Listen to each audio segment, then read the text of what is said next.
tsy azo azavaina. Zay ny lohatenin'ity tantara ho tantaraiko anareo ity a. Tantara any anatina réseaux sociaux any Amerika any izy ity a. Misy bandikely anankiray a, folony 1 taona eo izy a, nandeha vakansa tamin'izany a, tanatina fivarotana anankiray izy a, no nangalatra voalohany. Zay ny tantarainy zany hoe tamin'izay hozy izy vao nangalatra, fa mbola tsy nangalatra misy talohan'izay. Inona ilay nangalarany? Pâte à modeler.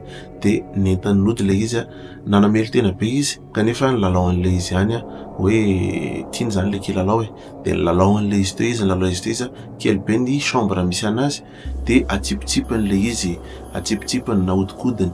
Fa tamin'ny farany amin'izay ilay izy a natsipiny indray mandeha, tsy nilatsaka intsony ilay izy.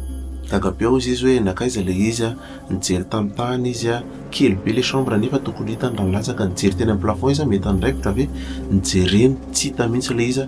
Hatramin'izao izy miresaka zao, hatramin'ny fandriana rô izy a, efa mibataiko ny matelas sao de hoe ao ambanin'ilay fandriana ilay izy na niraikitra tamin'ny sisan'ny fandriana na ohatr'izany fa tsy hita hatramin'izao. Tsy haiko hoe ahoana hozy izy ny hanazavana an'izay fa sao de hoe nalain'Andriamanitra ilay izy fa fantany hoe zavatra nangalariko.